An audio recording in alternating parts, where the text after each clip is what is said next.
Hello बच्चों, online शिक्षण में आप सभी का स्वागत है। आज हम लोग कक्षा 7वीं का सामान्य विज्ञान विषय पढ़ने जा रहे हैं। सामान्य विज्ञान विषय में हमारा 17वां पाठ है प्रकाश का प्रभाव। इस पाठ का स्वाध्याय कैसे लिखेंगे इस वीडियो के माध्यम से हम देखेंगे। पहला प्रश्न है रिक्त स्थानों की पूर्ति करो। तो यहाँ पे दिया गया है प्रश्न, रात के समय गाड़ी के दीपों का प्रकाश पुंज वस्तु पर पड़ने से खाली जगह है और फिर खाली जगह छाया देखी जा सकती है। तो यहाँ पे दो शब्द भरना है। रात के समय गाड़ी के दीपों का प्रकाश पुंज वस्तु पर पड़ने से प्रच्छाया, पहला शब्द प्रच्छाया भरेंगे और दूसरा उपछाया यानी उपछाया, इस शब्द को बना देना है, उपछाया देखी जा सकती है। तो इस तरह से इसको भर सकते हैं। अगला आ है, चंद्र ग्रहण के समय खाली जगह की छाया फिर खाली जगह पर पड़ती है, दो जगह पे भरना है। तो यहाँ पे कौन से शब्द भरे जाएंगे? चंद्र ग्रहण के समय पृथ्वी की छाया चंद्रमा पर पड़ती है। इस तरह से पृथ्वी और चंद्रमा दो शब्द यहाँ पर भरे जाएंगे। तीसरा है ई, सूर्य ग्रहण के समय खाली जगह की छाया फिर खाली जगह पर पड़ती है, दो शब्द भरना है। तो यहाँ पर सूर्य ग्रहण के समय चंद्रमा की छाया पृथ्वी पर पड़ती है, यहाँ पे दो शब्द, पहले चंद्रमा बाद में पृथ्वी भरा जाएगा। अगला प्रश्न ई है, सूर्योदय और सूर्यास्त के समय खाली जगह के कारण आकाश में विभिन्न रंगत दिखाई देती हैं। तो यहाँ पर भरा जाएगा, सूर्योदय और सूर्यास्त के समय प्रकाश के नीले रंग के प्रकीर्णन के कारण आकाश में विभिन्न रंगत दिखाई देती हैं। इस तरह से ये पहला प्रश्न पूरा हो जाएगा। अगला प्रश्न है दूसरा, कारण लिखो।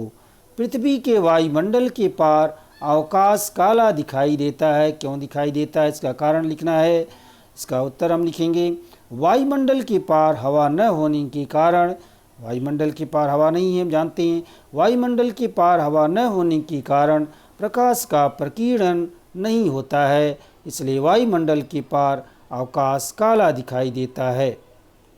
अगला प्रश्न है, छाया में बैठकर पढ़ पाते हैं, इसका कारण क्या है? इसका उत्तर हो जाएगा, हवा के सूक्ष्म कणों द्वारा प्रकाश का प्रकीर्णन होता है, इसलिए छाया में भी वस्तुएं दिखाई देती हैं, इसलिए हम बैठकर पढ़ पाते हैं।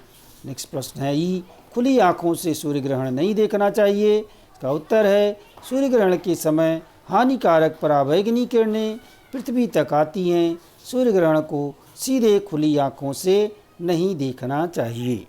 अगला प्रश्न 3 है, दैनिक जीवन से संबंधित प्रकाश के प्रकीर्णन के कुछ उदाहरण बताओ। इसका उत्तर है, पहला बल्ब जलने पर प्रकाश होना, दूसरा है खिड़की से घर में प्रकाश आना। इस तरह से कुछ उदाहरण बता सकते हैं। प्रश्न चौथा है, हवा में अधिक ऊंचाई पर उड़ने वाले पक्षियों की छाया हमें क्यों नहीं दिखाई देती है? इसका कारण लिखेंगे, प्रकाश स्रोत और गेंद को स्थिर रखते हुए पर्दे को गेंद से दूर ले जाने पर पर्दा जैसे जैसे दूर जाता है वैसे वैसे गेंद की प्रच्छाया छोटी छोटी होती जाती है और एक निश्चित दूरी पर वह अदृश्य हो जाती है। तो इस प्रयोग के माध्यम से हमने देखा है, इसलिए हवा में अधिक ऊंचाई पर उड़ने वाले पक्षियों की छाया हमें दिखाई नहीं देती है। जिस तरह से ये कृति करके हमने देखा है, उसी तरह से जो है हवा में अधिक ऊंचाई पर जो पक्षी उड़ते हैं उनकी भी छाया अधिक दूर होने के कारण जो है पृथ्वी से अधिक दूरी पर होने के कारण छाया दिखाई नहीं देती है। इस तरह से इसका उत्तर लिख सकते हैं। अगला 5वां प्रश्न है, बिंदु स्रोत के कारण उपछाया क्यों नहीं मिलती है? बिंदु स्रोत के कारण उपछाया क्यों नहीं मिलती? बिंदु स्रोत से बनने वाली छाया गहरी होती है, इसलिए उपछाया नहीं मिलती है। प्रश्नों के उत्तर अपने शब्दों में लिखना है। प्रकाश के प्रकीर्णन का क्या अर्थ है? इसका उत्तर हो जाएगा, सूर्य उदित होने पर संपूर्ण परिसर प्रकाशित दिखता है, आकाश के संपूर्ण भाग में उजाला दिखता है। यह हवा के अणु, धूल के कण और अन्य सूक्ष्म कणों के कारण होता है। यही सूर्य प्रकाश का हवा के सूक्ष्म कणों के द्वारा किया गया प्रकीर्णन है। क्या शून्य छाया की स्थिति में छाया वास्तव में लुप्त होती है? तो जिस दिन सूर्य बराबर माथे पर आता है उस दिन को हम शून्य छाया दिन कहते हैं। उस दिन लगभग दोपहर के समय छाया लुप्त हो जाती है। बंद कांच की पेटी में अगर बत्ती लगाकर लेजर किरण डालें तो क्या वह दिखाई देगा? इसका उत्तर हो जाएगा हाँ, दिखाई देगा। चर्चा करो और लिखो। प्रश्न है, यदि सूर्य उदित नहीं हुआ, इस विषय पर तुम्हारे शब्दों में विज्ञान पर आधारित अनुच्छेद लिखो। तो हम इसको इस तरह से लिख सकते हैं, यदि सूर्य उदित नहीं हुआ तो प्रकाश का प्रकीर्णन नहीं होगा, चारों तरफ अंधेरा छाया रहेगा, दिन नहीं होगा, रात रहेगी। प्रकाश न होने के कारण वनस्पतियाँ अपना भोजन नहीं बना पाएंगी, ऑक्सीजन का निर्माण नहीं कर पाएंगी, सांस लेने के लिए ऑक्सीजन और भोजन प्राणियों को नहीं मिल पाएगा। इस तरह से सारी सृष्टि समाप्त हो जाएगी। आप प्रश्न है, ग्रहण संबंधी गलतफहमियां दूर करने के लिए तुम कौन से प्रयत्न करोगे? ग्रहण एक प्राकृतिक घटना है। ग्रहण के बारे में समाज में अनेक अंधविश्वास हैं।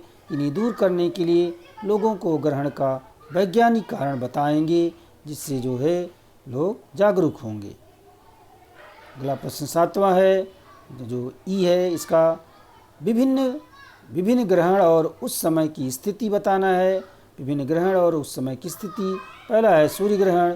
तो घूमते घूमते जब सूर्य और पृथ्वी के बीच चंद्रमा आ जाता है तब चंद्रमा की छाया पृथ्वी पर पड़ती है और उस भाग से सूर्य दिखाई नहीं देता है, उसे हम सूर्य ग्रहण कहते हैं। सूर्य ग्रहण अमावस्या के दिन ही होता है। सूर्य ग्रहण जो होता है अमावस्या के दिन ही होता है। सूर्य ग्रहण आंशिक या पूर्ण होता है, कभी आंशिक तो कभी पूर्ण होता है। चंद्र ग्रहण, सूर्य और चंद्रमा के बीच पृथ्वी आने पर पृथ्वी की छाया चंद्रमा पर पड़ती है और चंद्रमा का कुछ भाग ढक जाता है, उसे चंद्र ग्रहण कहते हैं। चंद्र ग्रहण केवल पूर्णिमा के दिन होता है। अंतर स्पष्ट करो। प्रकाश का बिंदु स्रोत और विस्तारित स्रोत, इसका अंतर स्पष्ट करना है। प्रकाश का बिंदु स्रोत, जब प्रकाश छोटे छिद्र से होकर आता है तो ऐसे स्रोत को हम बिंदु स्रोत कहते हैं। बिंदु स्रोत से निकलने वाली किरणें गेंद को स्पर्श करके पर्दे पर पहुंचती हैं। बीच में कोई भी किरण न पहुंचने के कारण वह भाग अप्रकाशित रहता है और गहरी छाया बनती है, उसे प्रच्छाया कहते हैं। विस्तारित स्रोत, यदि मोमबत्ती के सामने से छिद्र वाला गत्ता हटा दिया जाए तो वह बिंदु स्रोत नहीं रहता, उसे हम विस्तारित स्रोत कहते हैं। विस्तारित स्रोत के कारण गेंद की छाया के हल्के और गहरे ऐसे दो भाग पर्दे पर दिखाई देते हैं। जो भाग हल्का होता है उसे हम उपछाया कहते हैं और जो भाग गहरा होता है उसे हम प्रच्छाया कहते हैं। प्रच्छाया और उपछाया में भी अंतर बताना है। तो प्रच्छाया और उपछाया, विस्तारित स्रोत के कारण गेंद की छाया के हल्के और गहरे ऐसे दो भाग पर्दे पर दिखाई देते हैं। तो जो भाग हल्का होता है उसे उपछाया और जो भाग गहरा होता है उसे प्रच्छाया कहते हैं। इस तरह से हमारा स्वाध्याय जो है पूरा हुआ। आप इसकी सहायता से अपना स्वाध्याय पूरा कर सकते हैं। आज का सेशन यहीं पे समाप्त करते हैं। धन्यवाद।